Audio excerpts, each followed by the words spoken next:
Salut les amis, donc nous sommes le samedi 13 avril. Je voudrais rebondir à un article de presse qui est sorti dans l'Ouest France, une interview de notre Pipo Rousseau. Donc c'est quand même affligeant ce qu'il pense et ce qu'il écrit.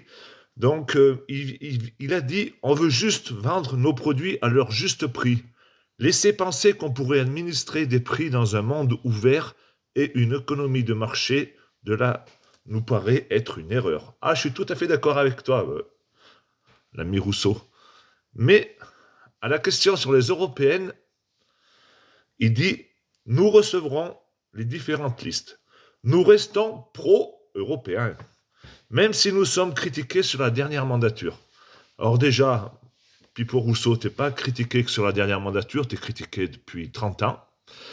Et comment tu peux, dans le même article, parler qu'il y a des problèmes de mondialisation, qu'on ne peut pas croire qu'on peut fixer les prix dans une ouverture de marché aussi importante, hein, et en même temps vouloir rester dans l'Europe. Eh bien, moi, je vais te le dire, mon ami, c'est que tu n'en as rien à foutre de tes paysans, ce que je te dis depuis des mois.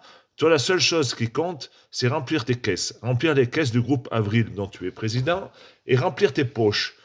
Voilà. Parce que tu aurais un minimum d'orgueil envers les paysans français, tu dirais il faut sortir de l'Europe. Parce qu'on le voit bien, les accords de libre-échange, tu les signes avec Van der Leyen, mais pour sacrifier le monde paysan. Voilà. Et pour remplir les poches du groupe Avril. Parce que le lait ou la viande soit produit à l'autre bout du monde ou en France, il passera par le groupe Avril. Donc, je le dis, je le redis, tu es un traître. Tu es un traître à la nation. Tu es un traître au monde paysan. Donc, je ne sais pas si tu es croyant, je ne sais pas si tu vas sur la tombe de tes parents et de tes arrière-grands-parents, mais à mon avis, tu dois avoir une cas de conscience là, à régler.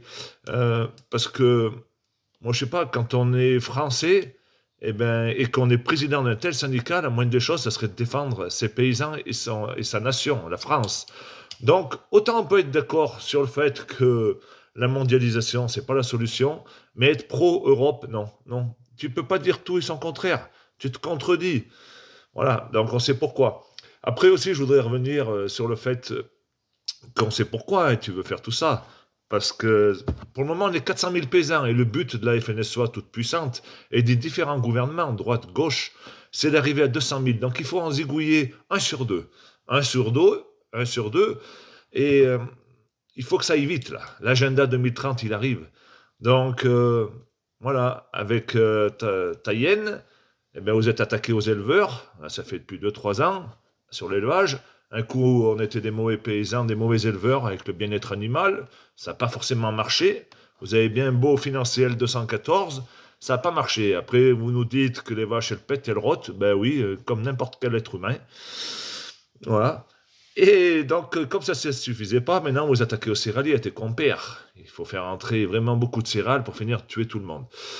Donc, voilà, on sait ce que vous voulez faire. Vous voulez plus qu'on produise des biens de consommation, de l'alimentation, vous voulez qu'on produise de l'énergie verte de demain. C'est pour ça que vous nous faites croire à tous que le changement climatique, c'est dû au carbone. Ah, celle-là, elle est bonne, celle-là, quand même.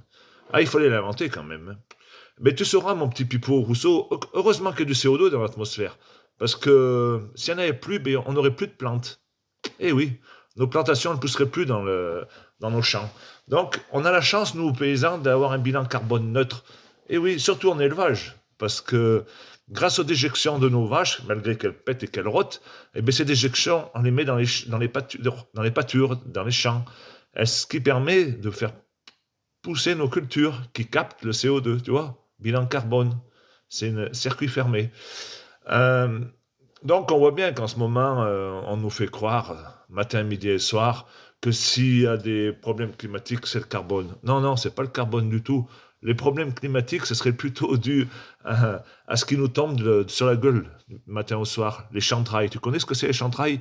Tu connais les avions aussi, quand ils décollent et qu'ils atterrissent, ils émettent énormément de NOx et de dioxine.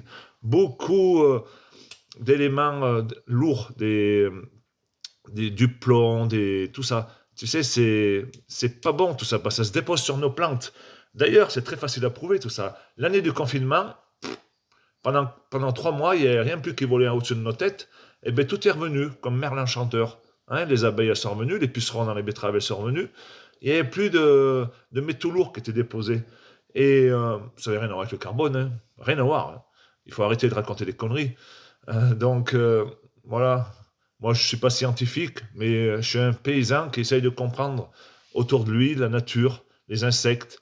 Et le bon sens paysan, c'est pas mal. Mais toi, tu connais pas parce que tu n'es pas un paysan. Voilà.